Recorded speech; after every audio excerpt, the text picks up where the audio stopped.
Oi, estou aqui mais uma vez com você falando sobre um outro probleminha muito comum nos textos de vocês. O uso correto do acento grave que indica a crase. Muito bem, qual é o significado da palavra crase? Crase significa fusão. E aí você vai observar que vai ocorrer a fusão da preposição a mais o artigo a. O resultado dessa fusão é representado pelo acento grave. Atenção ao lado do acento, hein? É o acento grave. É o acento que tem um lado oposto do acento agudo. O acento agudo é usado para indicar vogais tônicas nas palavras. Você não vai mudar a pronúncia desse A por causa da fusão. É comum que as pessoas leiam AA. Se fosse para ler AA, não haveria necessidade de fundir os dois As em um só, concordam? Outro detalhe importante. Se houve a fusão da preposição a com o artigo a, isso significa que a palavra que antecede a preposição, nome ou verbo, deve reger essa preposição. O que significa isso? Regência. Por exemplo, o verbo referir-se é um verbo que é regido pela preposição a. Por exemplo, ele se referiu a alguém.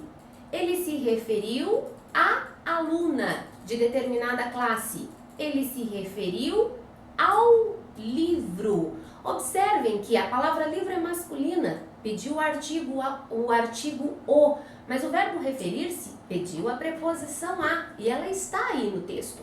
Referiu-se ao livro. A preposição está aí. Outro detalhe é que a palavra deve ser, então, feminina. E essa palavra pode estar no plural, porque nós também podemos usar as, com o acento grave, indicando que houve a fusão da crase. Sendo assim, a palavra seguinte deve ser feminina e aceitar o artigo. O que nós observamos normalmente nos textos? Pessoas que colocam o acento grave antes de pronomes pessoais. Por exemplo, referiu-se a ela. É comum aparecer no texto este a ela com acento grave. Ora, pense, a palavra ela pode aparecer num texto antecedido de artigo? Não. Então, eu não tenho por que usar a crase nesse caso. Isso significa que o a é apenas a preposição que veio por causa do verbo ou do nome que se utilizou antes. É comum também que as pessoas coloquem a crase antes de palavras masculinas e de palavras que também não aceitam o artigo, como acontece, por exemplo, referiu-se a todos. Ou, por exemplo, numa despedida de e-mail, um abraço a todos e coloca uma crase no a. Observe, primeiro que a palavra é masculina, está no plural, o a está no singular, então, por quê?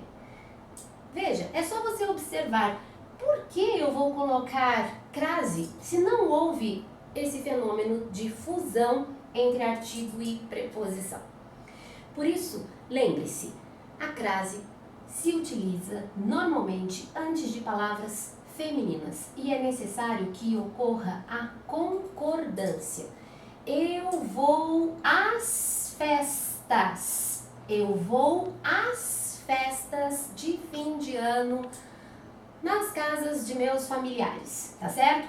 Aqui você vai a algum lugar e você vai às festas. Houve a concordância. Festas, aceita o artigo. Agora, se eu disser simplesmente, eu costumo ir a festas. Observe que o a está no singular e a palavra festas no plural. Não ocorre fusão. Por quê? Porque eu não utilizei o artigo no plural. Então, quando eu digo eu costumo ir a festas, a no singular, palavra mesmo que feminina no plural e o a no singular, não ocorre a crase. A crase é um pouquinho mais extensa. Nós precisamos voltar outra hora com mais algumas dicas.